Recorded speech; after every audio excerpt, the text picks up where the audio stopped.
یہ چیز رکاوٹ بن جائے کہ اس میں مشغول ہو کر لازم سی بات ہے کہ بہت سارے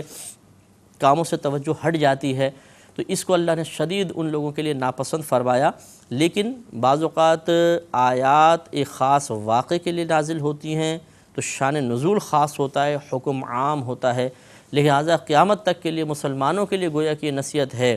کہ وہ لوگ جو مسلمانوں میں کسی بری بات کو پھیلانا پسند کرتے ہیں تو یہ بات مناسب نہیں، ان کے لیے آخرت میں دردناک عذاب کا یہ چیز سبب بن سکتی ہے۔ لہٰذا خصوصاً خواتین کو اس پر توجہ کرنی چاہیے۔ ہماری بہنیں جو ہوتی ہیں یہ پیٹ کی بہت زیادہ ہلکی ہوتی ہیں، ویسے تو مرد بھی اب بدنام ہو گئے ہیں اس سلسلے میں، لیکن خواتین کے اندر زیادہ یہ مرض دیکھا گیا ہے کہ یہ کسی کا راز رکھتی نہیں ہیں۔ جو ان سے ٹھیک ٹھاک چلتا رہے تو شاید یہ زبان بند رکھیں گی، ذرا کچھ ٹیڑھا میڑھا ہوا نہیں، ذرا خاندان میں کوئی جھگڑا ہوا نہیں کہ انہوں نے پھر پوری کہانی سنا دینی ہے اور پورے خاندان میں مشہور کر دیتے ہیں، محلے میں مشہور ہو جاتا ہے، اور اس طریقے سے یہ بات ایک دوسرے مسلمان کے لیے جس کے بارے میں آپ کہہ رہے ہیں اس کے لیے بدنامی کا سبب بنتی ہے۔ وہ بیچارہ، اس کی عزت نفس مجروح ہوتی ہے، وہ عزت کے ساتھ سر اٹھا کے نہیں چل پاتا، اس کے بعد وہ اپنے آپ کو ذلیل حقیر سمجھتا ہے، مسلسل احساس کمتری کا شکار ہو جاتا ہے، اس کی خود اعتمادی زائل ہو جاتی ہے، ایک ٹینشن، ایک فکر، ایک تفکر، ایک اذیت مسلسل میں آپ نے اس کو مبتلا کر دیا، جس سے اس کی تعمیری سوچ متاثر ہوتی ہے اور وہ بہت سارے کاموں سے محروم ہو جاتا ہے۔ لہٰذا یہ بات کسی کے غلطی کو عام کر دینے سے بہت زیادہ شدید نقصان ہوتا ہے مسلمان کو، تو اللہ تعالیٰ کو یہ بات بہت زیادہ ناپسند ہے۔ اس کی پھر یہ سزا ہے کہ آخرت میں اللہ تبارک و تعالیٰ سزا عنایت فرمائے گا۔ ہو سکتا ہے کہ عذاب علیم ہو، دردناک عذاب ہو۔ ویسے تو کفار کے بارے میں، منافقین کے بارے میں بیان فرمایا، لیکن حکم عام ہے، لہٰذا ہمیں کوئی بات اس طرح مسلمانوں میں برائی کو عام نہیں کرنا چاہیے۔ کوئی بری بات عام کرنے کی ضرورت ہی نہیں ہے، ہماری زبان سے پاکیزہ کلمات ہی نکلنے چاہیے، جو ہماری زبان سے سنے اچھی بات ہی سنے، اور کاش ہم ایسے بن جائیں کہ ہر شخص یہ گواہی دے کہ فلاں کی زبان سے ہم نے کوئی گندی بات نہیں سنی ہے، فلاں کی زبان سے ہم نے کوئی غیبت نہیں سنتے، چغلی نہیں سنتے، وہ کسی پر الزام نہیں لگاتا، بہتان نہیں لگاتا یا نہیں لگاتی۔ خواتین میں بھی ایسا ہوتا ہے، بہت سی خواتین ماشاءاللہ بہت اچھا اپنا رویہ رکھتی ہیں اور لوگ ان کی تعریفیں کرتے ہیں، ایسا ہونا چاہیے۔ وَلَوْلَا فَضْلُ اللَّهِ عَلَيْكُمْ وَرَحْمَتُهُ، اور اگر اللہ کا فضل اور اس کی رحمت تم پر نہ ہوتی تو پھر یعنی تم پر عذاب ہوتا۔ وَأَنَّ اللَّهَ رَءُوفٌ الرَّحِيمٌ، اور بے شک اللہ تبارک و تعالی مہربان ہے، رحم فرمانے والا ہے۔ آگے اللہ تعالیٰ نے مزید ارشاد فرمایا، یا ایھا الذین آمنوا، اے ایمان والو، لا تتبعوا خطوات الشیطان، شیطان کے قدموں پر نہ چلو۔ ومن یتبع خطوات الشیطان، اور جو شیطان کے قدموں کی پیروی کرے، اتباع کرے، اس کے پیچھے چلے، فإنہ یأمر بالفحشاء والمنکر، تو بے شک وہ تو یعنی شیطان تو بے حیائی اور بری بات کا ہی حکم دیتا ہے۔ ولولا فضل اللہ علیکم ورحمتہ، اور اگر اللہ تبارک و تعالیٰ کا فضل اور اس کی رحمت تم پر نہ ہوتی، ما زکا منکم من احد ابدا، تو تم میں سے کوئی بھی کبھی صاف ستھرا نہ ہو سکتا، پاکیزہ نہ ہو سکتا۔ ولیکن اللہ یزکی من یشاء، اور لیکن اللہ تبارک و تعالیٰ جس کو چاہتا ہے پاک و صاف کر دیتا ہے۔ واللہ سمیع علیم، اور اللہ تعالیٰ سنتا ہے، جانتا ہے۔ تو ان آیات میں اللہ تعالیٰ نے شیطان کے قدموں کی پیروی کرنے سے منع فرمایا۔ شیطان کے قدموں کے پیچھے چلنے کا مطلب یہ ہے کہ شیطان کی بات کو مان لینا۔ شیطان مختلف طریقے سے وار کرتا ہے اور انسان بعض اوقات نہیں سمجھ پاتا کہ میں اس وقت شیطان کی اطاعت کر رہا ہوں، اس کا کہنا مان رہا ہوں، اور وہ بیچارہ شیطان کی بات مان کر غلط قدم اٹھا لیتا ہے اور اس طریقے سے خود بھی گمراہ ہوتا ہے، دوسرے گمراہ ہوتے ہیں، خود اپنی آخرت کو برباد کرتا ہے، بعض اوقات دوسرے کی آخرت کو بھی برباد کر دیتا ہے۔ اس لیے کوشش یہ کرنی چاہیے کہ ہر مسلمان کو یہی طریقہ اختیار کرنا چاہیے کہ ذہن میں آنے والے جتنے خیالات ہیں، پھر جو یہ ارادے کر رہا ہے، منصوبے بنا رہا ہے، اسی طرح جس سے جو یہ دیکھنا چاہتا ہے، جو سننا چاہتا ہے، جو بولنا چاہتا ہے، جو سوچنا چاہتا ہے، جس مقام پہ جانا چاہتا ہے، جس کے ساتھ مسلسل یا تھوڑا سا بیٹھنا چاہتا ہے، جو یہ کام کرنا چاہتا ہے، ان تمام کے بارے میں یہ پہلے غور و تفکر کر لے کہ کہیں میں ان چیزوں میں شیطان کی اطاعت تو نہیں کر رہا، مثلا غلط تصور، غلط بات جان بوجھ کے ذہن میں لے کر آنا، برے منظر دیکھنا، غلط بات زبان سے نکالنا، غلط لوگوں کے ساتھ بیٹھنا، یہ تمام شیطان کے قدموں کے پیچھے چلنا ہے۔ اللہ تبارک و تعالی ہم سب کو اس سے محفوظ فرمائے، آمین۔ وآخر دعوانا ان الحمد للہ رب العالمین۔ كتاب أنزلناه إليك مبارك ليدبروا آياته وليتذكر أولو الألباب۔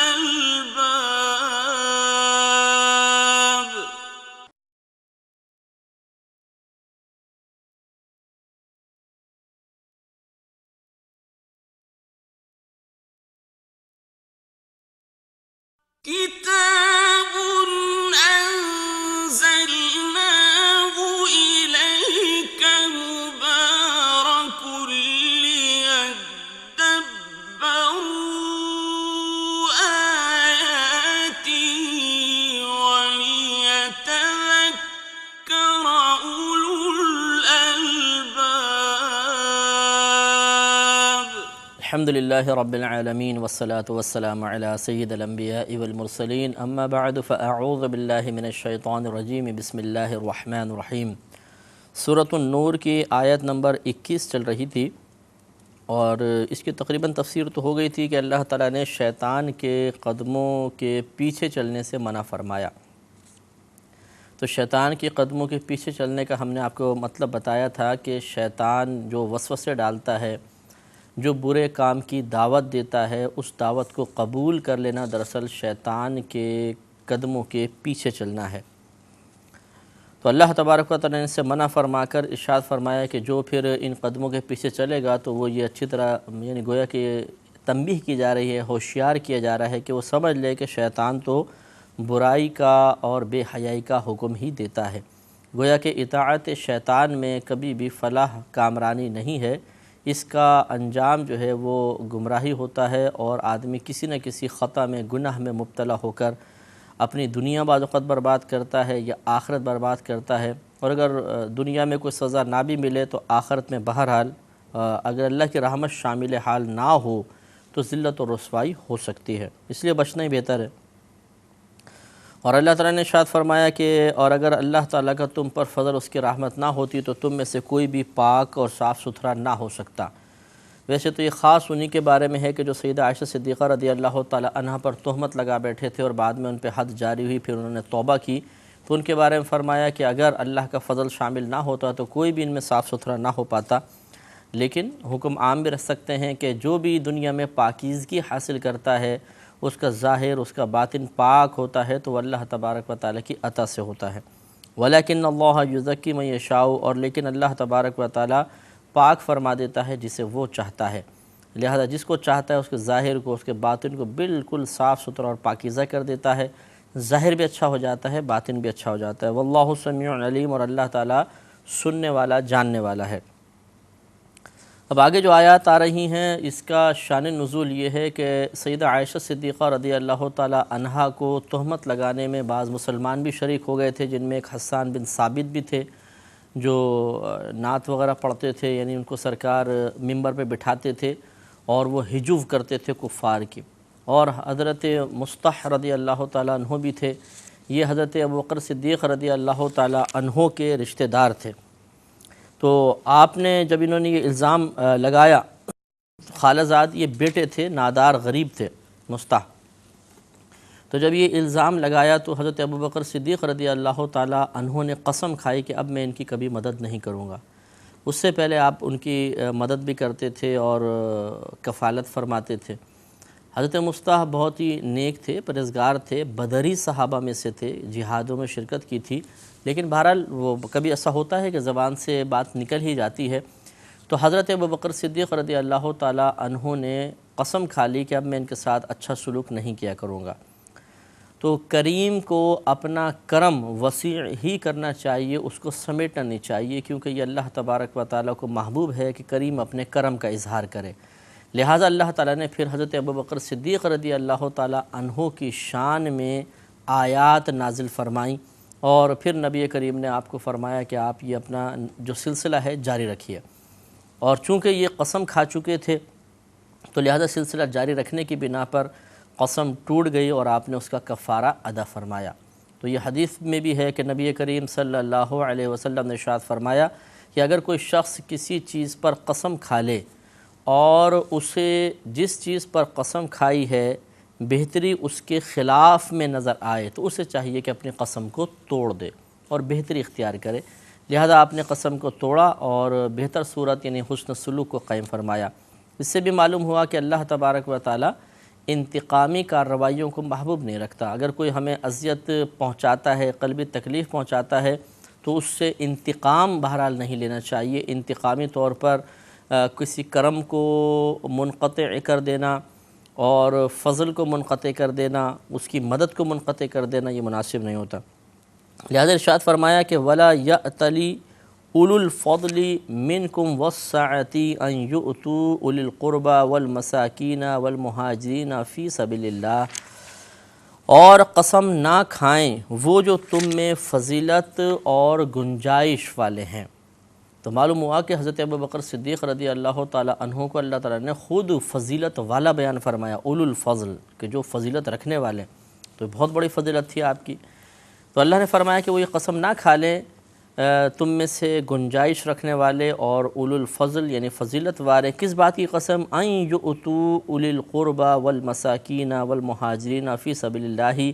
کہ وہ رشتہ داروں، مسکینوں اور جو اللہ کی راہ میں ہجرت کرنے والے ہیں ان کو نہ دینے کی، اس بات کی قسم نہ کھا لیں کہ اب ان کو ہم کچھ نہیں دیں گے۔ وَلْيَعْفُوا وَلْيَصْفَحُوا، اور چاہیے کہ وہ معاف کر دیں اور درگزر کر دیں۔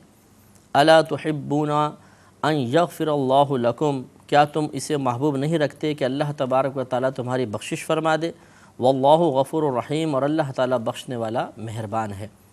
تو حضرت ابوبکر صدیق رضی اللہ تعالیٰ عنہ کو نبی کریم صلی اللہ علیہ وسلم نے بلایا اور فرمایا کہ ابوبکر کیا تم نہیں چاہتے کہ اللہ تمہاری بخشش فرما دے؟ تو عرض کیا یا رسول اللہ صلی اللہ علیہ وسلم یہ میں کیوں نہیں چاہوں گا؟ تو فرمایا کہ پھر تم اپنا سلسلہ احسان جاری رکھو۔ تو آپ نے سلسلے کو پھر جاری فرمایا۔ تو ہمیں بھی ذرا غور کرنا چاہیے اپنے خاندان میں، اپنے دوستوں میں، اپنے محلے میں۔ آپ دیکھیے کہ بعض اوقات ایسا ہوتا ہے ہم کسی پر کرم کر رہے ہوتے ہیں،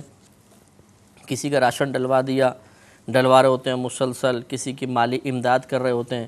لیکن پھر اس سے کوئی کھٹپٹ ہو جاتی ہے، اس کی کوئی بات ناگوار گزرتی ہے، اس نے کبھی کوئی بات بولی وہ ہمیں بری لگ جاتی ہے، تو ہم سلسلہ احسان توڑ دیتے ہیں۔ یہ چیز اللہ تعالیٰ کو محبوب نہیں ہے، بلکہ اگر ہم اس کی سامنے والے کی زیادتی کے باوجود یا اس کی طرف سے اگر زیادتی نہیں ہے لیکن بہرحال ہماری کوئی دل آزاری کا یا نقصان کا اس کا قول یا فعل سبب بن گیا، اس کے باوجود ہم کرم کا سلسلہ جاری رکھیں گے تو یہ ہمارے لیے ذریعہ بخشش و نجات بھی بن سکتا ہے، جیسے کہ یہ قرآن میں اللہ نے بیان فرمایا۔ لہٰذا سلسلہ احسان کبھی بھی منقطع نہیں کرنا چاہیے۔ آگے ارشاد فرمایا کہ ان الذین یرمون المحصنات الغافلات المؤمنات، بے شک وہ لوگ جو پارسا ایمان والی غافل عورتوں کو زنا کی تہمت لگاتے ہیں۔ غافل سے مراد ہے کہ جن عورتوں کو پتہ بھی نہیں کہ زنا کیا ہے اور بدکاری برائی کیا ہے، اور پھر ان پر یہ الزام لگایا،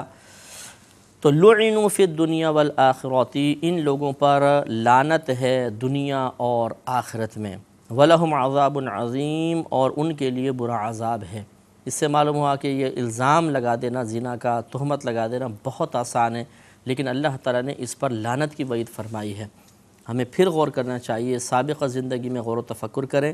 کہ کبھی ہم نے غصے میں آ کے لڑائی جھگڑے میں کسی پر زنا کی تہمت تو نہیں لگا دی تھی، زانی تو نہیں کہہ دیا تھا، زنا کرنے والے تو نہیں کہہ دیا تھا، کسی کو غلط کسی فعل کی طرف منسوب تو نہیں کر دیا تھا، یعنی زنا سے متعلق فعل کی طرف،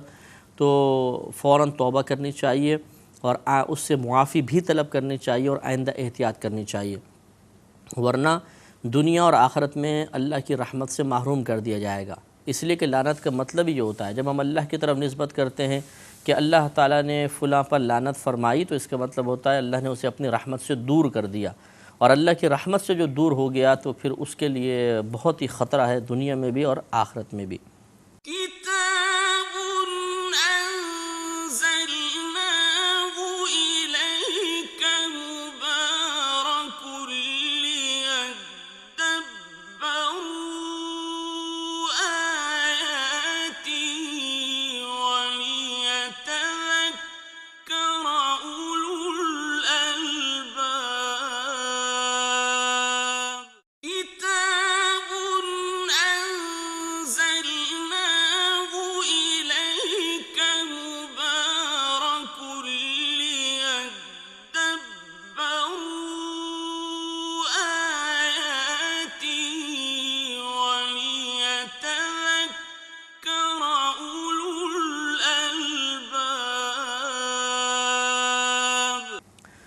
تو یہ خاص طور پہ ان لوگوں کے لیے تھا جو منافقین تھے، اور سیدہ عائشہ صدیقہ رضی اللہ تعالی عنہا پر انہوں نے معاذ اللہ الزام لگایا، ان کے لیے خاص طور پہ اللہ نے بیان فرمایا کہ ان کا یہ انجام ہوگا۔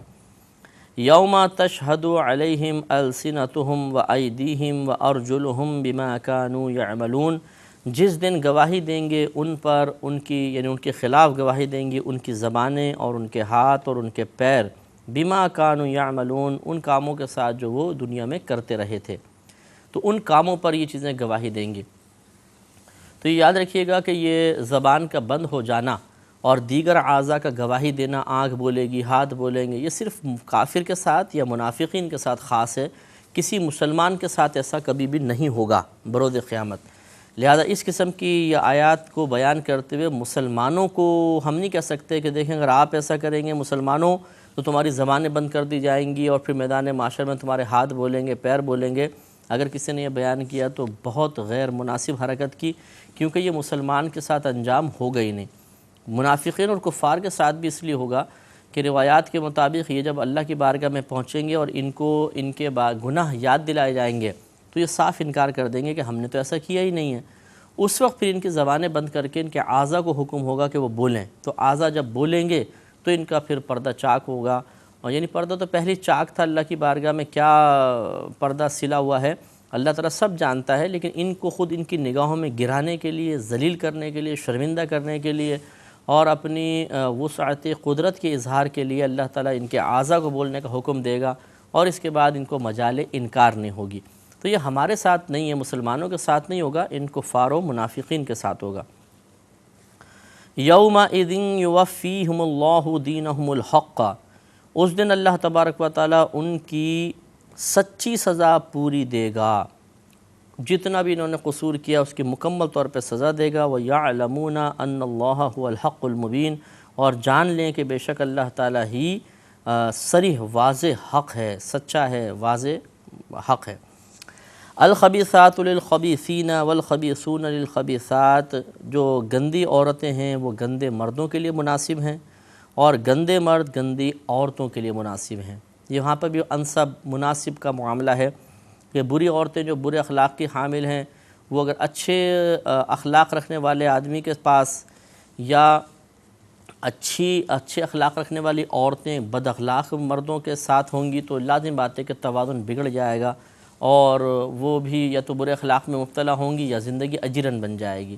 اس لیے برے کردار و عادات والے ایک طرف ہی ہونے چاہیے، آپس میں میل جول سے گڑبڑ اور بگاڑ پیدا ہونے کا اندیشہ ہے۔ تو فرمایا کہ گندی عورتیں گندے مردوں کے لیے، گندے مرد گندی عورتوں کے لیے، والطیبات للطیبین، اور پاکیزہ عورتیں پاکیزہ مردوں کے لیے، والطیبون للطیبات، اور پاکیزہ مرد پاکیزہ عورتوں کے لیے ہیں۔ اولئک مبرؤون مما یقولون، وہ پاک ہیں ان باتوں سے جو یہ کہہ رہے ہیں۔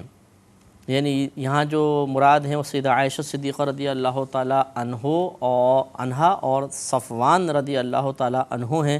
کہ ان پر جو الزام لگایا گیا ان سے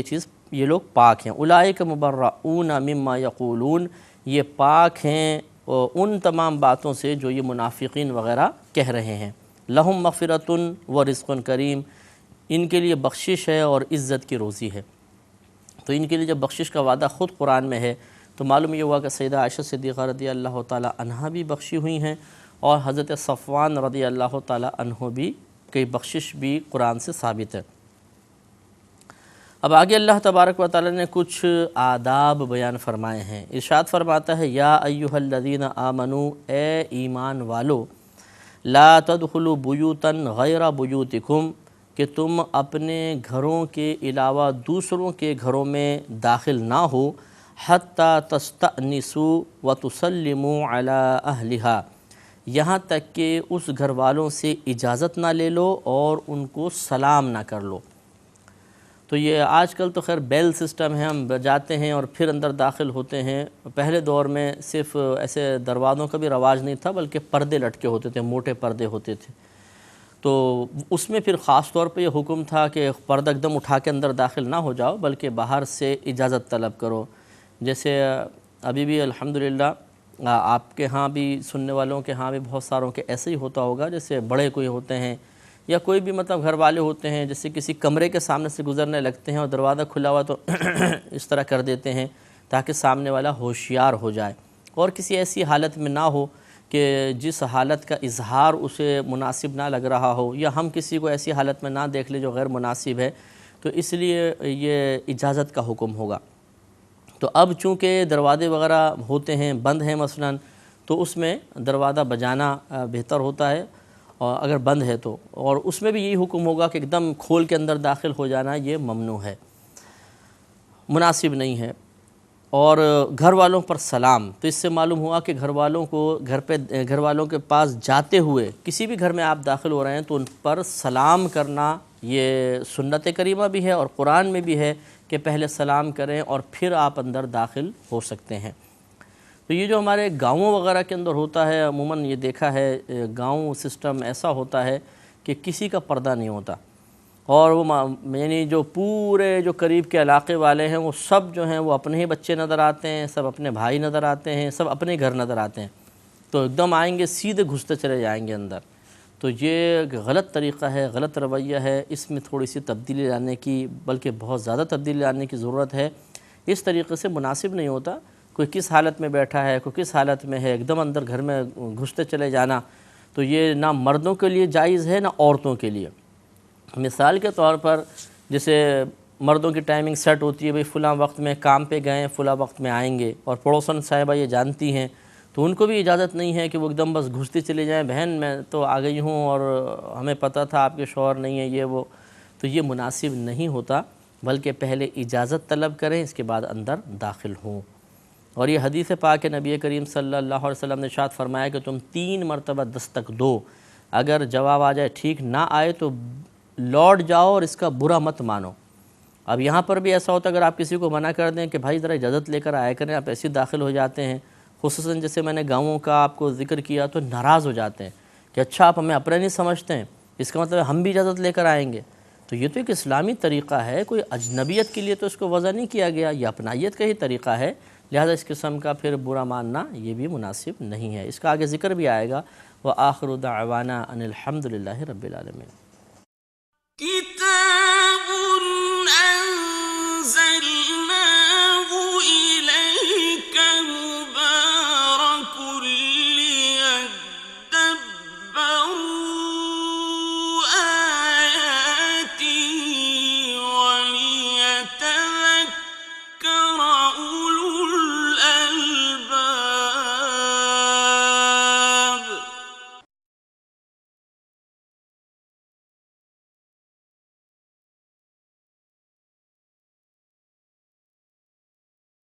كتاب أنزلناه إليك مبارك ليدبروا آياته وليتذكر أولو الألباب۔ الحمد للہ رب العالمین والصلاة والسلام علی سید الانبیاء والمرسلین، اما بعد فاعوذ باللہ من الشیطان الرجیم، بسم اللہ الرحمن الرحیم۔ سورہ نور چل رہی تھی اور 27ویں آیت کی تفسیر بیان ہو رہی تھی، جس میں اللہ تبارک و تعالی نے ایمان والوں کو مخاطب کر کے ایک حکم ارشاد فرمایا کہ جب تم کسی دوسرے کے گھر میں داخل ہونے لگو تو اس وقت تک داخل نہ ہو جب ان گھر والوں سے اجازت نہ لے لو اور انہیں سلام نہ کر لو، پھر آپ داخل ہو سکتے ہیں۔ تو یہ بات ہم آپ کو سمجھا رہے تھے کہ نبی کریم صلی اللہ علیہ وسلم نے ارشاد فرمایا کہ اگر تم کسی کے پاس جاؤ تو 3 مرتبہ دستک دو، اگر وہ جواب دے دے ٹھیک، اگر نہ جواب دے تو واپس لوٹ جاؤ اور اس بات کا برا نہ مانو۔ ہو سکتا ہے سو رہا ہو سکتا ہے کسی کام میں مصروف ہو، کوئی بھی مسئلہ اس کے ساتھ ہو سکتا ہے، تو حسن ظن قائم رکھتے ہوئے بلا برا مانے لوٹ جانا چاہیے۔ تو اس میں آپ کو عرض کر رہا تھا کہ بعض اوقات ایسا ہوتا ہے کوئی بلا اجازت اندر داخل ہو اور ہم اسے کہیں کہ بھئی آپ کو پوچھ کر آنا چاہیے، تو وہ اس پر ناراض ہو جاتے ہیں اور کہتے ہیں کہ کیا آپ ہمیں اپنا نہیں سمجھتے ہیں، کیا ہمیں غیر سمجھتے ہیں۔ یہ اپنوں یا غیر کا مسئلہ نہیں ہے، بلکہ حکم شرعی تو یہی ہے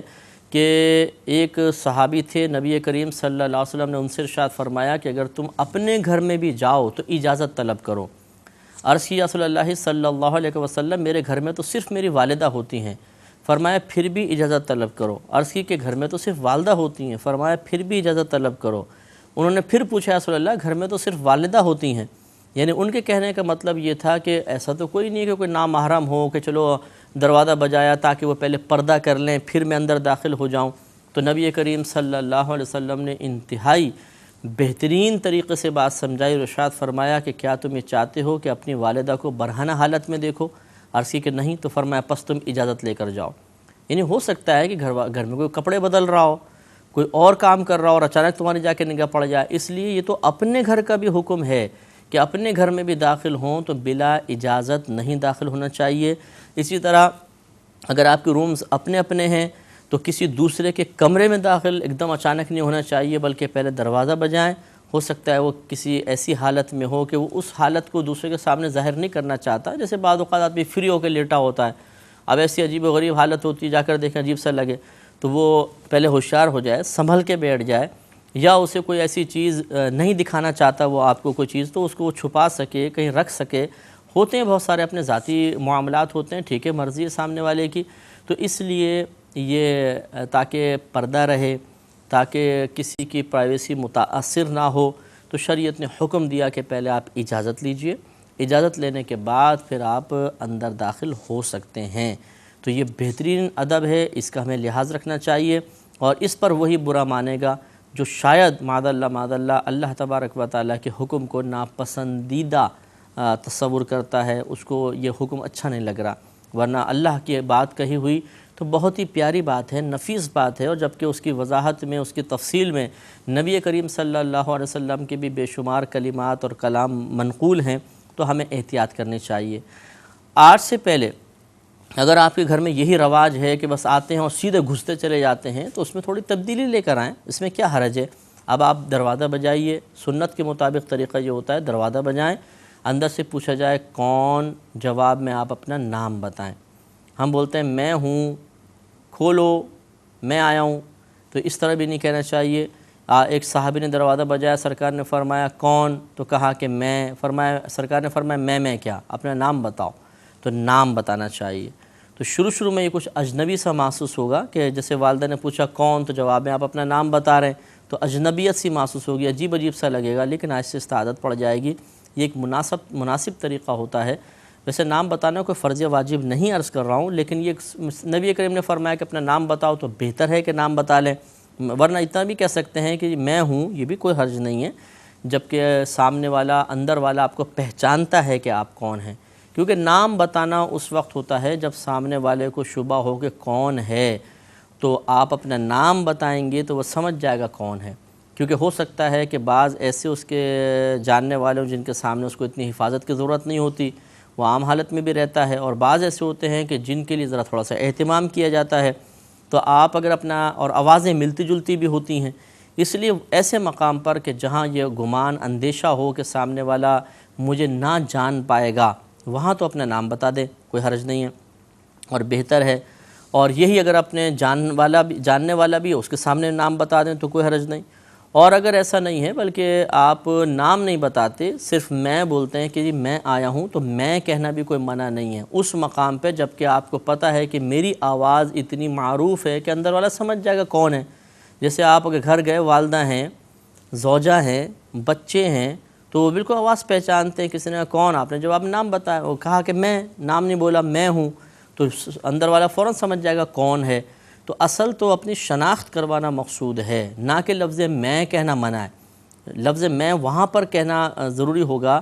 مناسب ہوگا کہ جہاں آپ نام نہ بتائیں تو صرف میں سے آپ کی شخصیت نہ پہچانی جائے، بلکہ سامنے والے کو ابھی مزید وضاحت کی ضرورت رہے گی۔ جیسے آپ کسی اجنبی گھر میں گئے، مہمان بن کر آپ نے دروازہ بجایا، آپ کو پوچھے کون، آپ نے کہا میں، تو انہیں کیا پتہ کون، وہ بولیں گے نا میں کون ہے، آپ بتائیں، اپنا نام بتائیے، اور ہوتا ہے ایسے بھی نام بتائیے، تو اس مقام پہ نام بتانا ہوتا ہے۔ اور جہاں آپ سمجھتے ہیں کہ میرے آواز سن کے ہی وہ سمجھ جائیں گے کہ باہر کون ہے، تو وہاں پہ پھر نام بتانے کی کوئی ضرورت نہیں ہے، اور وہاں لفظ میں کہنے میں کوئی حرج بھی نہیں ہے، میں کہنا کوئی منع نہیں۔ نبی کریم نے بھی ان صحابی کو جو فرمایا کہ تم میں کیوں کہہ رہے ہو، تم نام بتاؤ، اس لیے کہ وہ ایک ایسے صحابی تھے، یقیناً ایسے ہوں گے کہ جن کا نام جاننا ضروری تھا، معروف صحابی نہیں تھے، تو وہ اس وجہ سے نبی کریم نے ان کا نام جاننا چاہا۔ تو یہ اللہ نے ایک ہمیں ادب سکھایا ہے کہ اے ایمان والو، تم اپنے گھروں کے علاوہ دوسرے گھروں میں داخل نہ ہو یہاں تک کہ تم اجازت طلب کر لو اور اس گھر والوں پر سلام کر لو۔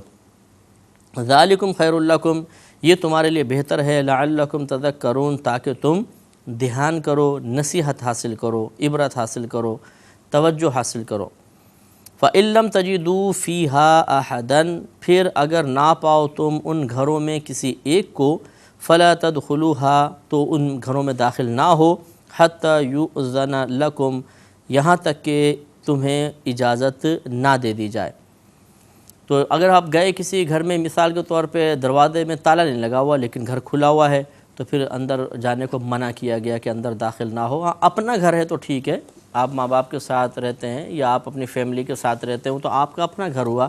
دوسرے کے گھر جاتے ہوئے احتیاط کرنی چاہیے جب تک کہ اس کی اجازت نہ ہو۔ مثلا کسی نے کہا ہوا دوست ہے کہ یار جب بھی تم آؤ آ جایا کرو، اندر آ کے بیٹھ جایا کرو، یا کسی رشتہ دار کے ہاں آپ کے یہ اصول ہے کہ اگر وہ نہ بھی ہوں تو آپ کو اجازت ہے کہ آپ آ کر بیٹھ جائیں، تو پھر آپ جا کے بیٹھ سکتے ہیں۔ ورنہ منع اس لیے ہے کہ اگر آپ اجازت کے بغیر جا کر بیٹھیں گے تو دل میں بدگمانی پیدا ہوگی، کوئی چیز اٹھا تو نہیں لی، بغیر اجازت کیسے اندر داخل ہو گئے، ناراضگی بڑھے گی، دل میں خیال آئیں گے برے قسم کے، لہٰذا مناسب نہیں ہے۔ وَإِن قِيلَ لَكُمُ ارْجِعُوا فَارْجِعُوا هُوَ أَزْكَىٰ لَكُمْ وَاللَّهُ بِمَا تَعْمَلُونَ عَلِيمٌ، اور اگر کہا جائے تمہارے لیے کہ لوٹ جاؤ تو واپس آ جاؤ، یہ تمہارے لیے زیادہ ستھرا اور پاکیزہ ہے، اور اللہ تبارک و تعالیٰ ان کاموں کو جو تم کر رہے ہو جانتا ہے۔ یعنی اگر اندر والا بالفاظ یہ کہتا ہے کہ جی مجھے تھوڑا سا کام ہے، ابھی تو میں ملاقات نہیں کر سکتا ہوں،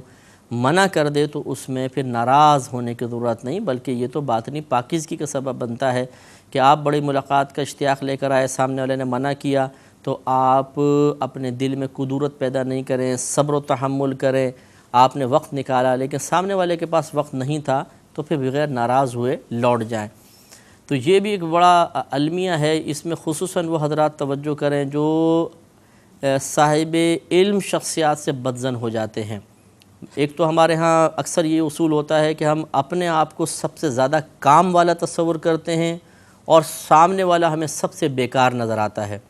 ہم اپنے سارے کام کرنے کے بعد اپنی فراغت کا وقت نکالتے ہیں، اب یہ نہیں دیکھتے کہ ہم سامنے والے کی بھی فراغت کا وقت معلوم کریں، اور ہم اپنے فراغت کے وقت کے لحاظ سے آ کر وہاں پہنچ گئے، جی ہمیں تھوڑا ٹائم چاہیے، اب سامنے والا اگر منع کر دے تو ناراض ہو جاتے ہیں کہ جی ہم تو اتنی دور سے چل کر آئے اور ملاقات کا وقت بھی نہیں دیا۔ كتاب أنزلناه إليك مبارك ليدبروا آياته وليتذكر أولو الألباب كتاب أنزلناه إليك مبارك ليدبروا آياته وليتذكر أولو الألباب۔ آپ یہ بتائیے اگر آپ کسی کام میں مصروف ہوتے اپنے کاروبار میں، کوئی بے وقت اس وقت آ جاتا تو آپ اس کو محسوس کرتے یا نہیں کرتے؟ یقینی سی بات ہے کہ آپ بھی کہتے بھی ہمارے کام کا ٹائم ہے، اس وقت آپ نہ آتے تو بہتر تھا، آپ پہلے وقت لے لیتے۔ تو اس لیے جو صاحب علم شخصیات ہوتی ہیں، خصوصاً اس لیے عرض کر رہا ہوں کہ یہ بھی ہم نے دیکھا ہے کہ کبھی علماء سے کوئی بدظن ہو رہا ہے، کبھی جو مشائخ ہیں، شیخ حضرات ہوتے ہیں، پیر حضرات ہوتے ہیں، ان سے لوگ بدظن ہو رہے ہیں۔ بھئی کیوں بدظن ہیں؟ وہ جب ملنے گئے تھے ملاقات کا وقت نہیں دیا۔ اب یہ بتائیے کس وقت ملنے گئے تھے؟ کیا آپ نے پہلے وقت لیا تھا؟ کیا آپ نے اپنے سارے کام کرنے کے بعد اپنی فراغت کے وقت کا انتخاب کیا تھا؟ تو کہیں گے جی ہاں، ہم نے وقت نہیں لیا تھا، بے وقت پہنچے تھے، ان کے نہ آرام کا ہم نے لحاظ کیا، نہ ان کی ہم نے مصروفیات کا لحاظ کیا، بس پہنچ گئے کہ ہمیں اب ٹائم ملنا چاہیے۔ یہ غیر مناسب حرکت ہوتی ہے۔ سامنے والا بیمار بھی ہو سکتا ہے، اسے کوئی ٹینشن ہو سکتا ہے، اسے کوئی فکر ہو سکتی ہے، وہ اس کا موڈ نہیں ہے، بالفاظ وہ تھکا ہوا ہے، ذہنی طور پر تھکا ہوا ہے، نہیں ملاقات کرنا چاہتا، تو اس میں برا ماننے والی کون سی بات ہے؟ یا ضروری ہے کہ جس وقت آپ اپنی فرصت کے لمحات نکال کر آئیں تو سامنے والا بھی فرصت میں ہو، سامنے والا بھی فارغ ہو سکتا ہے نہ ہو، تو اس لیے اللہ نے دیکھیں واضح طور پہ فرمایا کہ اگر آپ وہ منع کر دیتا ہے، یہاں تو قیلہ کا لفظ ہے، کہا جائے تمہارے لیے کہ لوٹ جاؤ تو پھر واپس لوٹ آنا چاہیے، برا نہیں ماننا چاہیے۔ یہاں تو یہ صورتحال ہے، گئے دروازہ بجایا نہیں کھولا تو ناراض،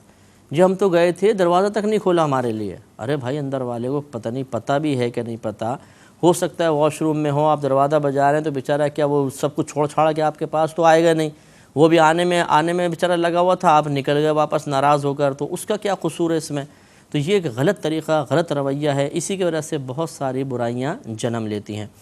لہذا اگر کوئی سامنے والا منع کر دیتا ہے تو پھر آپ برا نہ مانیں، ہاں پہلے وقت لے لیں، اگر جیسے آپ کسی کے پاس جانا چاہتے ہیں ملنے کے لیے، خصوصاً طبقہ علماء ہوں، صاحب علم لوگ ہوں یا صاحب منصب لوگ ہوں، ان سے پہلے آپ وقت لیجئے کہ بھئی اس وقت میں ہم آ سکتے ہیں ملنے کے لیے۔ اسی طرح رشتہ داروں سے ملنے کے لیے جائیں تب بھی اولا اور افضل یہی ہوتا ہے کہ بغیر بتائے نہیں جانا چاہیے، ایک دم بن بلائے سے مہمان آ جائے تو گھر والے سب ڈسٹرب ہو جاتے ہیں، وہ اپنا ذہن بنا کے بیٹھے ہوتے ہیں، کبھی ایسا بھی ہوتا ہے کہیں باہر جانے کا ارادہ ہوتا ہے، سب تیار ہو رہے ہیں اور حضرت پہنچ گئے ایک دم وتھ فیملی، ارے بھائی اچانک کہاں سے آ گئے، وہ ہم نے سوچا چلے جی کہیں باہر نکلتے ہیں، ہم آپ کے پاس پہنچ گئے، اب آپ نے ان کا تو سارا پروگرام خراب کر دیا نا۔ اب اگر وہ بول دیں کہ نہیں اس وقت تو ہم باہر جا رہے ہیں، پھر کبھی ملاقات کریں گے، تو پھر دیکھیے کیسے ناراض ہوتے ہیں۔ حالانکہ غلطی اپنی ہے کہ آپ کو پہلے معلوم کرنا چاہیے تھا کہ سامنے والے کے کیا ارادے ہیں، کیا منصوبہ ہے، وہ اپنے اس وقت کو کیسا صرف کرنا چاہتے ہیں، لیکن ناراض، تو اس لیے پہلے فون کریں۔ سب سے بہتر طریقہ، اب تو موبائل بھی ہر ایک کے ہاتھ، بچوں کے ہاتھ میں ہے کہ بھئی ہم آنا چاہ رہے ہیں، اس ٹائم آپ فارغ ہیں، آ جائیں ہم، اگر وہ کہتے ہیں ٹھیک ہے آ جائیے تو بہت اچھی بات ہے، اور کوئی مصروف شخص ہیں تو اس سے آپ پہلے ٹائم لے لیں کہ بھئی میں ملنا چاہتا ہوں، تو کیا آپ مجھے ٹائم دیتے ہیں، تو ٹھیک ہے۔ اور یہ بھی ہوتا ہے بعض اوقات کہ ایک شخص اپنے لیے ملاقات کا اظہار کا ارادہ کرتا ہے کہ میں ملنا چاہتا ہوں، اب جیسے ہماری صورتحال ہے، ہزاروں لوگ یہ کہتے ہیں بھی ہمیں ٹائم دے دیں، ہم ملنے کے لیے آنا چاہتے ہیں، اچھا کس مقصد کے لیے آنا چاہتے ہیں؟ صرف زیارت کرنی ہے، تو زیارت تو بھی ٹی وی پر بھی ہو سکتی ہے۔ اب ہوتا یہ ہے کہ وہ زیارت ہی نہیں ہوتی ہے، زیارت کے بعد جب سلسلہ کلمات شروع ہوتا ہے تو آدھا گھنٹہ پونا گھنٹہ پہ محیط ہوتا ہے، اب ایک آدمی کو آدھا گھنٹہ پونا گھنٹہ دیا جائے، جبکہ مصروفیت بھی انتہائی زیادہ ہوتی ہے، تحریری کام یا پڑھ کر ذہن تھکا ہوا ہوتا ہے، اس وقت آرام کا موڈ ہوتا ہے، تو کس کو آدمی وقت دے؟ ایسے وقت میں اگر منع کیا جائے تو بہت سے لوگ پھر اس کو دوسرے نام دیتے ہیں، جی غرور میں مبتلا ہو گئے ہیں، تکبر میں مبتلا ہو گئے ہیں، آج اللہ نے عزت دے دی ہے تو ہمیں پوچھتے بھی نہیں ہیں، کل تو پہلے تو ہمیں بہت ٹائم دیا کرتے تھے، تو اس قسم کی باتیں ہم لوگوں کو بھی سننے کو مل جاتی ہیں، تو اس وقت پھر صبر و تحمل کے علاوہ اور کیا کر سکتے ہیں کہ یہ بیچارے اپنی ایک سوچ ہوتی ہے کہ ہم سامنے والے کو سمجھتے ہیں کہ بس وہ جیسا ہم چاہیں اس کو استعمال ہونا چاہیے، تو ایسا نہیں کرنا چاہیے، سامنے والے کی مصروفیت کو پیش نظر رکھ کر اس کی مرضی کو فوقیت دے کر پھر عمل کرنا چاہیے۔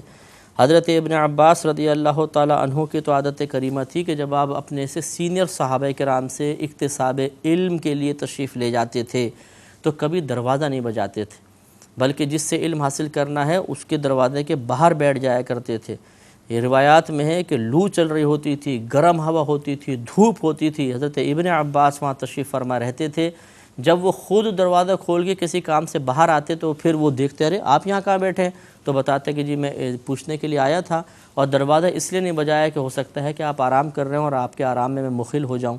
یہ ہے مطلب ہمارے اکابرین کا معاملہ۔ دیکھیے صحابی رسول ہیں، فہم قرآن جتنا آپ کو حاصل تھا بہت ہی کم صحابہ کرام کو حاصل تھا، جلیل القدر صحابی ہیں، نبی کریم صلی اللہ علیہ وسلم کے رشتہ داری ہے، آپ قریبی تعلق ہے، اس کے باوجود عاجزی، انکساری اور ادب آپ دیکھ لیجئے، اور ہم سمجھتے ہیں کہ صاحب علم ہے کوئی شخص یا جس سے ہم ملنے جا رہے ہیں وہ بس ہماری مرضی کے تابع ہونا چاہیے، جیسے ہم چاہیں ویسے ہو، اگر وہ ایسا نہیں بنتا تو ٹھیک ہے پھر ہم ناراض ہو جاتے ہیں۔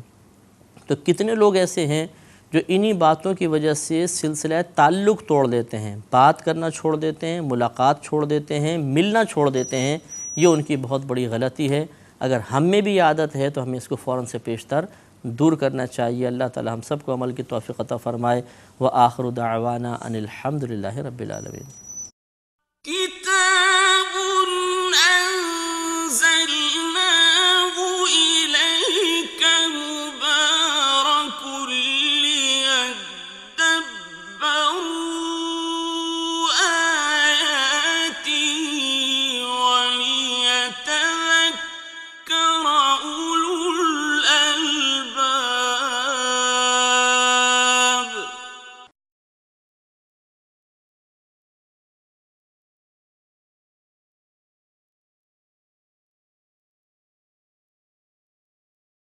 كتاب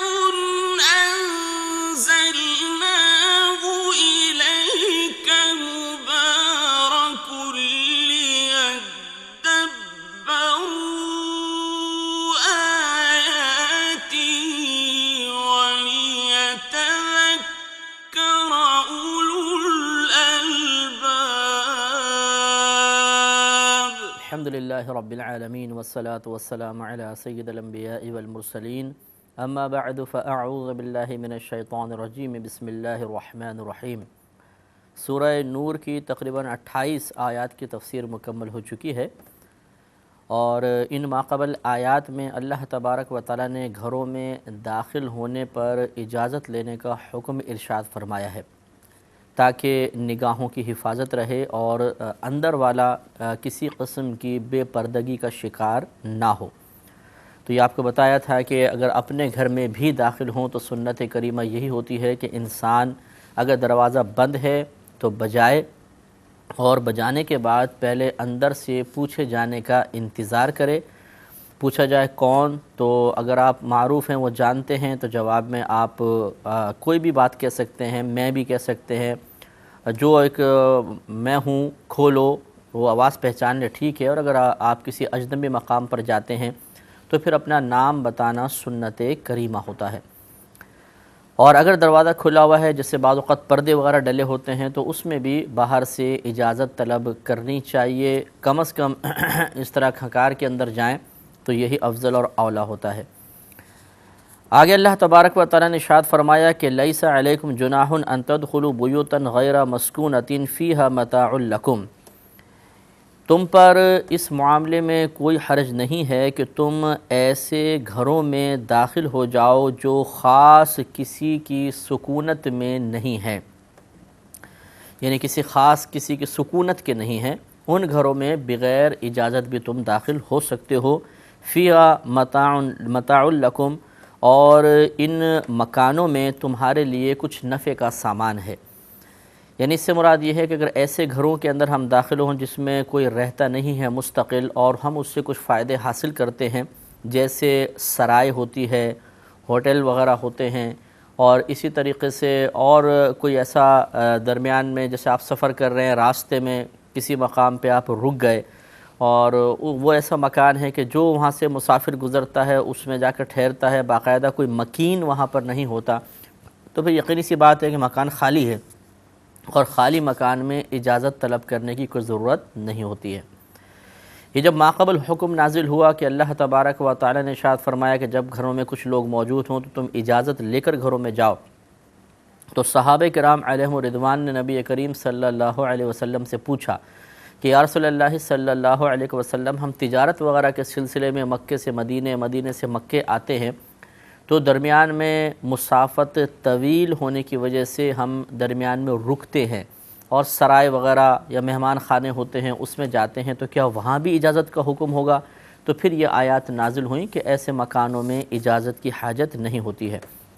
واللہ یعلم ما تبدون وما تکتمون، اور اللہ جانتا ہے جو کچھ تم ظاہر کرتے ہو اور جو تم چھپاتے ہو۔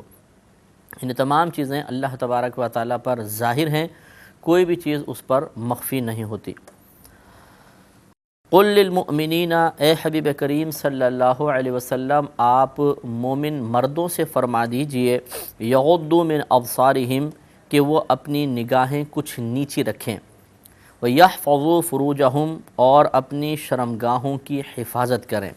ذَلِكَ أَزْكَىٰ لَهُمْ، یہ ان کے لیے بہت پاکیزگی والا کام ہے، بہت صاف ستھرا کام ہے۔ ان اللہ خبیر بما یصنعون، بے شک اللہ تبارک و تعالی جانتا ہے ان کاموں کو جو وہ کر رہے ہیں۔ تو اس آیت کریمہ میں اللہ تبارک و تعالی نے مردوں کو نگاہ جھکا کر رکھنے کا حکم دیا۔ دوسرا حکم اپنی شرمگاہوں کی حفاظت کا ہے۔ معلوم یہ ہوا کہ نگاہیں جھکا کر رکھنا صرف عورتوں کا ہی کام نہیں ہے، بلکہ مردوں کو بھی چاہیے کہ اپنی نگاہیں کچھ نیچی رکھیں، خصوصاً جب ہم کہیں روڈ پر جا رہے ہوں، سفر کر رہے ہوں، یا بس میں ہیں، ویگن میں ہیں، کار میں ہیں، ریل گاڑی وغیرہ میں ہیں، تو ایسی صورت میں اپنی نگاہوں کی حفاظت کا شعور بیدار رکھنا بہت ضروری ہوتا ہے، ورنہ اگر آوارہ نظری کی عادت ہوگی، اپنی آنکھوں کی حفاظت کا شعور حاصل نہیں ہوگا تو ہم مباح چیزیں دیکھتے دیکھتے، یعنی ایسی چیزیں جن کا دیکھنا نہ گناہ نہ ثواب، دیکھتے دیکھتے آہستہ آہستہ حرام پر ہماری نگاہ پڑ جائے گی اور ہم گناہ گار ہو سکتے ہیں۔ خصوصاً جو معظم دینی ہو، معظم دینی سے مراد یہ سمجھ لیجئے کہ جو دین کے لیے ایک علامت کی حیثیت رکھتا ہے، عالم ہے، فقیہ ہیں، شیخ ہیں، پیر صاحب ہیں، کوئی مفتی ہیں، یا داڑھی والا بھی ہے، چاہے وہ ایک جاہل آدمی ہو کہ داڑھی والے کو دیکھ کر عموماً لوگ یہی سمجھتے ہیں کہ جی یہ کوئی صاحب علم ہوں گے، داڑھی رکھی ہوئی ہے، اور جو بالکل باشرع یعنی شریعت کے مطابق داڑھی ہے جس کو ہم ایک مشت کہتے ہیں، یہ جو شخص رکھتا ہے تو لوگ اس کی بہرحال تعظیم کرتے ہیں، اس کو عزت کی نگاہ سے دیکھا جاتا ہے۔ لہٰذا ایسے حضرات کو تو خصوصاً نگاہوں کی حفاظت ضرور کرنی چاہیے، کیونکہ جو نگاہوں کو آزاد چھوڑ دے، کبھی روڈ پہ جا رہے ہیں ادھر دیکھ رہے ہیں ادھر دیکھ رہے ہیں، تو اس سے انسان کا وقار ختم ہوتا ہے،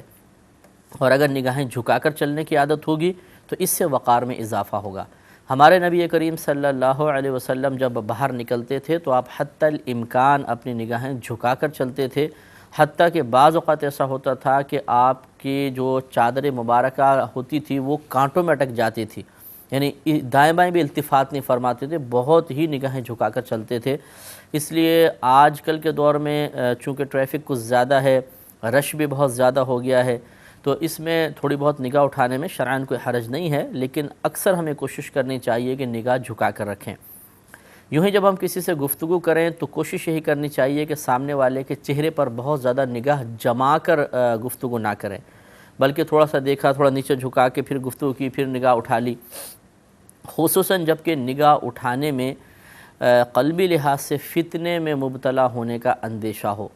جیسے عورت کو دیکھنا منع ہوتا ہے، ایسے ہی ایسے لڑکے کو دیکھنا منع ہے جو خوبصورت ہو، بے ریش ہو، کیونکہ اس کو دیکھ کر بھی دل میں برا خیال آ سکتا ہے۔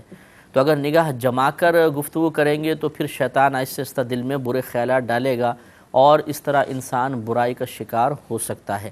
لہذا حتی الامکان کوشش یہی کرنی چاہیے کہ جب ہم گفتگو کریں تو سامنے والے کے چہرے پر نگاہ جما کر نہ چھوڑ دیں، بلکہ تھوڑی بہت اٹھائی گفتگو کی، پھر تھوڑا سا جھکا بھی لینا چاہیے، یہ افضل اولا بہتر طریقہ ہوتا ہے۔ اور ارشاد فرمایا کہ اپنی شرمگاہوں کی حفاظت کریں،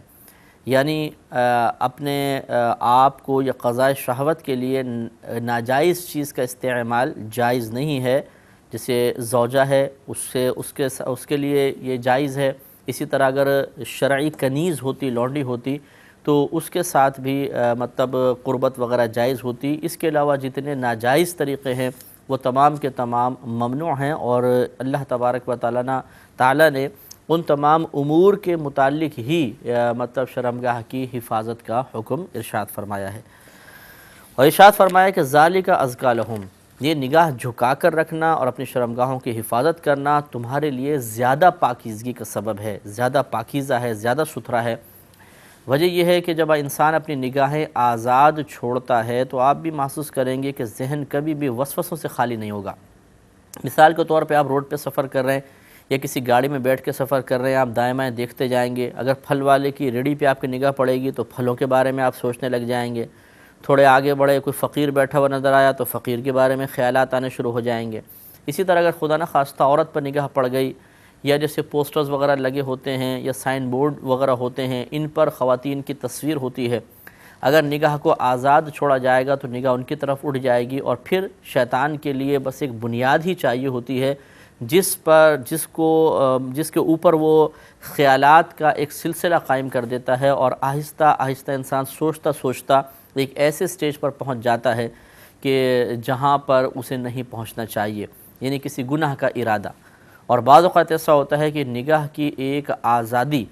انسان کے لیے برسوں رونے کا سبب بن جاتی ہے، کیونکہ نگاہ آزاد چھوڑتا ہے تو انسان کسی گناہ میں، کسی گندی عادت میں مبتلا ہو جاتا ہے، اور پھر وہ عادت انسان کو چھوڑتی نہیں ہے، نہ اس سے وہ چھٹتی ہے، اور اس طریقے سے ہلاکت اور بربادی، اور دنیا میں بھی آخرت میں بھی ذلت اور رسوائی اس کا مقدر بن سکتی ہے۔ كتاب أنزلناه إليك مبارك ليدبروا آياته وليتذكر أولو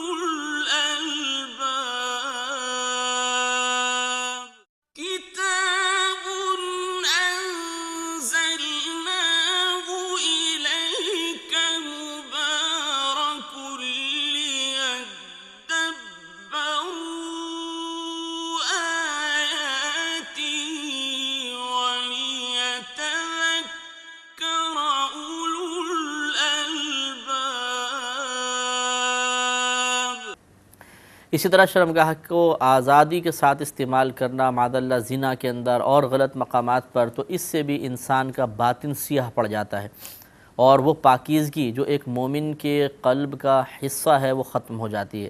لہذا حتی الامکان کوشش یہی کرنی چاہیے کہ اپنی نگاہوں کی حفاظت کا شعور بیدار کریں۔ کسی کا یہ مقولہ ہے اور بہت اچھا ہے کہ جو نگاہوں کی حفاظت کرتا ہے تو دل کی بھی حفاظت رہتی ہے، اور جب دل وساوس سے محفوظ ہوتا ہے تو شرمگاہ بھی محفوظ ہو جاتی ہے۔ اور اگر کوئی اپنی نگاہ کو آزاد چھوڑے گا تو اس کے دل میں بگاڑ پیدا ہوگا، اور جب دل میں بگاڑ پیدا ہوگا تو دیگر تمام اعضاء میں وہ بگاڑ سرایت کر جائے گا۔ اس لیے یہ سوچنا کہ جی خالی ایک نگاہ تو اٹھا رہے ہیں، اس میں کیا فرق پڑتا ہے، یہی نگاہ کی آزادی انسان کے دل میں منصوبہ بندی کا ایک پلاننگ کرنے کا سبب بنتی ہے، اور پھر یہ منصوبہ بندی یا پلاننگ جس مقام تک پہنچتی ہے اس کے بعد پریکٹیکل ہوتا ہے، پھر انسان پریکٹیکل کرتا ہے اور بعض اوقات غلط کام ہوتا ہے اور پھر ہمیں پچھتانا پڑے گا۔ لہذا جو اپنی نگاہیں جھکا کر رکھنے کے عادی ہیں، کسی کے چہرے پہ نگاہ جما کر بات نہیں کرتے، روڈ پر جا رہے ہوں، گاڑی میں سفر کر رہے ہوں، حتی الامکان نگاہوں کو روک کر رکھتے ہیں، وہ اپنے دل میں ضرور پاکیزگی اور نورانیت محسوس کریں گے۔ اگر آپ نے کبھی ایسا نہ کیا ہو تو زیادہ نہیں، صرف 2 دن 3 دن 4 دن کر کے دیکھیں کہ فضول نگاہ نہ اٹھائیں، فضول کسی کو نہ دیکھیں۔ آپ گاڑی میں سفر کر رہے ہیں، اگر چلا نہ رہے ہوں تو نگاہ جھکا کر رکھیں، کیونکہ چلاتے ہوئے آپ نگاہ جھکائیں گے تو پھر تو آپ کا کام ہو گیا۔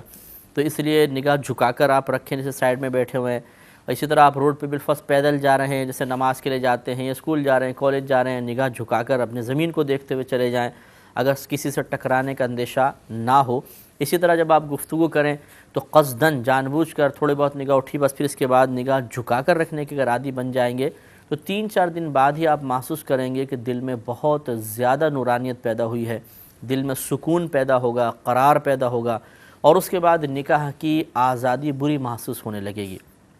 تو جس کو نگاہ کی حفاظت کا شعور ہی حاصل نہیں، وہ نگاہ کی حفاظت کے بدلے میں دل میں پیدا ہونے والی لذت کو بھی کبھی محسوس نہیں کر سکتا، اور جو اپنی نگاہ کو جھکا کر رکھنے کا عادی ہو وہ اس لذت کو محسوس کر سکتا ہے۔ آزمائش شرطیں ہم کریں گے تو انشاءاللہ ہمارے لیے بہتر ہوگا۔ ان اللہ خبیر بما یصنعون، بے شک اللہ تبارک و تعالی جانتا ہے ان تمام کاموں کو جو وہ کر رہے ہیں۔ یعنی اگر ہم نگاہ کو آزاد چھوڑیں گے تو بعض اوقات ایسا ہوتا ہے کہ لوگ ہماری شرافت کی بنا پر، ہمارے اچھے اعمال کی بنا پر ہماری نگاہوں کے اٹھنے کو منفی نظر سے نہیں دیکھتے ہیں، لیکن اللہ تو بہتر جانتا ہے۔ مثلا ہم کسی شادی بیاہ میں گئے ہیں، اب خصوصاً معظم دینی جس کے چہرے پہ داڑھی ہے، یا وہ سنت کے مطابق لباس پہنے ہوئے ہے، یا وہ ایک دینی علامت ہے کسی بھی لحاظ سے، اب وہ نگاہ اٹھا رہا ہے، خدا نہ خواستہ شیطان نے برا خیال ڈالا، وہ کسی کو دیکھ کے بدنگاہی کر رہا ہے، لوگ اس پہ شک نہیں کریں گے کہ جی یہ تو دیندار شخص ہیں، داڑھی والے ہیں، بزرگ شخصیت ہیں۔ بالفرض اس طرح کوئی ایسا شخص اگر ایسا کر رہا ہو تو لوگوں کی نگاہوں سے تو ہم مخفی رہ سکتے ہیں، ہمارے ارادے لوگ نہیں جان سکتے کیونکہ ہماری قلبی کیفیات ہیں، لیکن بہرحال یہ تمام چیزیں اللہ تبارک و تعالیٰ پر تو منکشف ہیں، اللہ تعالیٰ تو ان کو جانتا ہے۔ تو اصل خوف جو ہے وہ اللہ کا خوف ہے، یہ اصل ہے۔ مخلوق کے خوف کی وجہ سے اگر انسان گناہ چھوڑتا بھی ہے تو اس گناہ چھوڑنے میں اس کو نورانیت، لذت اور برکت محسوس نہیں ہوگی، اور اگر اللہ تعالیٰ کے خوف کی وجہ سے ہم کوئی گناہ چھوڑیں گے تو ضرور اس میں برکت بھی ہے، لذت بھی ہے، ایک مزہ بھی ہے، اور حقیقتاً یہی اللہ کی بارگاہ میں مقبول فعل ہے کہ انسان اللہ تعالیٰ کی رضا کی خاطر جب کہ اسے گناہ کرنے پر قدرت بھی حاصل ہو وہ گناہ کو چھوڑ دے، تو یہ اس کا کمال ہے۔ تو بہرحال اللہ تعالیٰ نے خبردار فرمایا کہ اللہ جو کچھ تم کر رہے ہو، نگاہوں کو آزاد چھوڑ رہے ہو یا نگاہوں کی حفاظت کر رہے ہو، یہ اللہ تبارک و تعالیٰ جانتا ہے، اور بروز قیامت اس کا بدلہ ہمیں حاصل ہوگا۔ آگے ارشاد فرمائے وَقُلْ لِلْمُؤْمِنَاتِ يَغْضُضْنَ مِنْ أَبْصَارِهِنَّ، اور اے حبیب کریم صلی اللہ علیہ وسلم آپ مومنہ مسلمان عورتوں کو حکم فرمائیے یغضضن کہ وہ نیچی رکھیں من ابصارہن اپنی نگاہوں کو، یعنی اپنی نگاہوں کو کچھ نیچا رکھیں، یہ عورتوں کے لیے حکم ارشاد فرمایا۔ وَيَحْفَظْنَ فُرُوجَهُنَّ، اور اپنی پارسائی کی حفاظت کریں، اپنی پاکیزگی کی حفاظت کریں۔ وَلَا يُبْدِينَ زِينَتَهُنَّ إِلَّا مَا ظَهَرَ مِنْهَا، اور اپنی زینت کو وہ ظاہر نہ کریں مگر جتنی زینت خود بخود ظاہر ہو جائے۔ تو اس میں 3 چیزوں کا پہلے حکم ہے، پھر آگے اور بھی اللہ تعالیٰ نے احکام بیان فرمائے۔ پہلا حکم تو یہ ہے کہ عورتوں کو حکم دیجئے، مسلمان عورتوں کو، کہ وہ اپنی نگاہوں کو کچھ نیچا رکھیں۔ تو اس سے معلوم یہ ہوا کہ صرف مردوں کو ہی نگاہ جھکانے کا حکم نہیں ہے، بلکہ خواتین کے لیے بھی حکم شرعی یہی ہے کہ وہ اپنی نگاہیں کچھ جھکا کر رکھیں اور حتی الامکان کوشش کریں کہ غیر مرد پر نگاہ نہ ڈالی جائے، حتی الامکان۔ ہاں ضرورت شرعیہ متحقق ہو تو اس میں کوئی حرج بھی نہیں ہے، جیسے مثال کے طور پہ گواہی دینی ہے، اب عورت کسی مرد کو دیکھ کر گواہی دے گی، یہ شرعاً جائز ہے۔ اسی طرح جیسے گھر میں مہمان وغیرہ آتے ہیں، اس میں اگر اندیشہ یہ ہو کہ سامنے والے بدظن ہوں گے اور وہ برا محسوس کریں گے، جیسے کہ بعض گھروں کے اندر بعض مقامات پر شرعی طور پہ اتنی پابندیوں کو قبول نہیں کیا جاتا، اور وہاں پر اگر کوئی شخص نگاہیں چرائے یا سامنے نہ آئے باپردہ طریقے سے بھی، تو اسے ایک بے ادبی تصور کیا جاتا ہے، اپنے لیے باعث ذلت اور عار محسوس کیا جاتا ہے۔ تو ایسے مقام پر بہت احتیاط کے ساتھ گفتگو کرنے میں حرج بھی نہیں ہے، لیکن اور خواتین کے لیے حکم شرعی یہی ہے کہ وہ اپنی نگاہوں کی حفاظت کریں۔ حضرت ابن ام مکتوم رضی اللہ تعالیٰ عنہ ایک نابینا صحابی تھے، یہ ایک مرتبہ آئے تو ازواج مطہرات کو نبی کریم صلی اللہ علیہ وسلم نے پردے کا حکم ارشاد فرمایا۔ انہوں نے عرض کی کہ وہ تو نابینا ہیں، تو نبی کریم صلی اللہ علیہ وسلم نے ارشاد فرمایا کہ تم تو نابینا نہیں ہو، یہ ترمذی کی روایت ہے، یعنی تم تو انہیں دیکھ سکتی ہو۔ تو اس سے معلوم ہوا کہ عورتوں کو بھی نگاہ جھکا کر رکھنے کا حکم دیا گیا ہے، تو یہ بھی اپنی نگاہوں کی حفاظت کریں، کیونکہ جیسے ایک عورت کے لیے مرد کے دل میں وسوسہ پیدا ہو سکتا ہے، ویسے ہی مرد کے لیے عورت کے دل میں بھی وساوس پیدا ہو سکتے ہیں، اور باطنی حفاظت کے لیے، باطنی پاکیزگی کے لیے نگاہ جھکا کر رکھنا افضل اور اولیٰ ہے۔ یہاں پر بھی وہی بات ہمیں ذہن میں رکھنی چاہیے کہ ایک تو ہے کہ عورت بے پردہ ہے، باہر گھوم رہی ہے، اسے بھی نگاہوں کی حفاظت کا حکم ہے، اور ایک ہے کہ ایک عورت برقعے میں جا رہی ہے، صرف اس کی نگاہیں کھلی ہوئی ہیں۔ اب اس کا مطلب یہ نہیں ہے کہ اس نے تو اپنے آپ کو چھپا لیا یا اس نے نقاب بھی ڈالا ہوا ہے تو کوئی اس کو تو دیکھ نہیں رہا، صرف اتنا ہی ان سے مطالبہ نہیں ہے، بلکہ اب دیگر مطالبہ یہ ہے کہ یہ بھی اپنی نگاہیں جھکا کر رکھیں۔ ایسا نہ ہو کہ نقاب کرنے کے بعد اب ان کی نگاہیں آزاد چل رہی ہیں، کبھی ادھر دیکھ رہی ہیں، ادھر دیکھ رہی ہیں، اسکوٹر پہ پیچھے بیٹھی ہوئی ہیں، گاڑی میں بیٹھی ہوئی ہیں، ہر مرد کو دیکھتی ہوئی جا رہی ہیں، خود مطلب برقعے کے اندر پوشیدہ ہیں۔ تو اس کا مطلب ہرگز یہ نہیں ہے کہ برقعے میں پوشیدہ ہو جانے کے بعد اس قسم کی برقع پوش خواتین کے لیے نگاہوں کی آزادی کی اجازت ہو گئی ہے، ان کو بھی حفاظت کرنے کا حکم ہوگا، بلکہ زیادہ کرنا چاہیے، اس لیے کہ ہو سکتا ہے کہ ان کے نقاب وغیرہ کو دیکھ کر کوئی ان پر شک نہ کرے اور ان نگاہوں کو آزاد چھوڑ کر بھی قابل گرفت نہ ہوں، لیکن اللہ تو دیکھ رہا ہے، اس لیے احتیاط کرنی چاہیے۔ اس پہ انشاءاللہ ہم کلام جاری رکھیں گے، لیکن اگلے پروگرام میں وآخر دعوانا ان الحمدللہ رب العالمین۔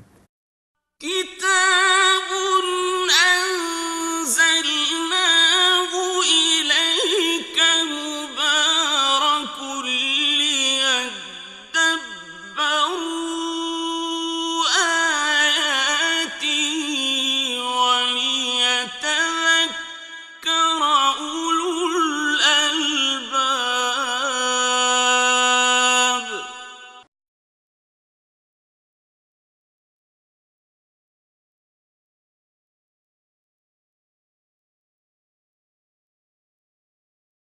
كتاب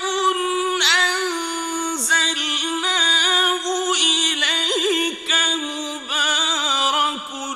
ليدبروا آياته وليتذكر أولو الألباب۔ الحمدللہ رب العالمین والصلاة والسلام علی سید الانبیاء والمرسلین، اما بعد فاعوذ باللہ من الشیطان الرجیم، بسم اللہ الرحمن الرحیم۔ سورہ نور چل رہی تھی اور اس کی آیت نمبر 31 کی کچھ حصہ ہم نے بیان کیا تھا۔ اس کا آغاز اللہ تبارک و تعالیٰ کی طرف سے خواتین کے سلسلے میں کچھ احکامات کے ساتھ ہوا تھا۔ اللہ تعالیٰ نے اپنے حبیب کریم صلی اللہ علیہ وسلم سے ارشاد فرمایا، وَقُلْ، اے حبیب کریم صلی اللہ علیہ وسلم آپ ارشاد فرما دیجئے، للمؤمناتی، مسلمان عورتوں سے، یغضضن، کہ وہ نیچے رکھیں، من ابصارہن، اپنی نگاہوں کو، یعنی اپنی نگاہیں کچھ نیچے رکھیں۔ اس پر ہمارا کلام چل رہا تھا کہ ہر عورت کو حکم شرع یہی ہے کہ وہ نگاہوں کی حفاظت کرے.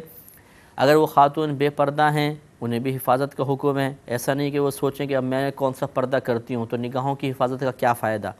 انہیں کرنا ہوگا. ٹھیک ہے، بے پردگی ایک ناجائز چیز ضرور تھی، لیکن اس کا مطلب یہ تو نہیں ہے کہ انسان بے پردہ اگر ہو جائے تو اس کے بعد ہر چیز کی اس کو آزادی حاصل ہے. بے پردگی اگر ہے بالفرض یہ ناجائز امر ہے تو کوشش یہ کرنی چاہیے کہ دیگر ناجائز کاموں سے تو انسان بچے، اس لیے نگاہوں کی حفاظت کا حکم ان کے لیے بھی ہوگا.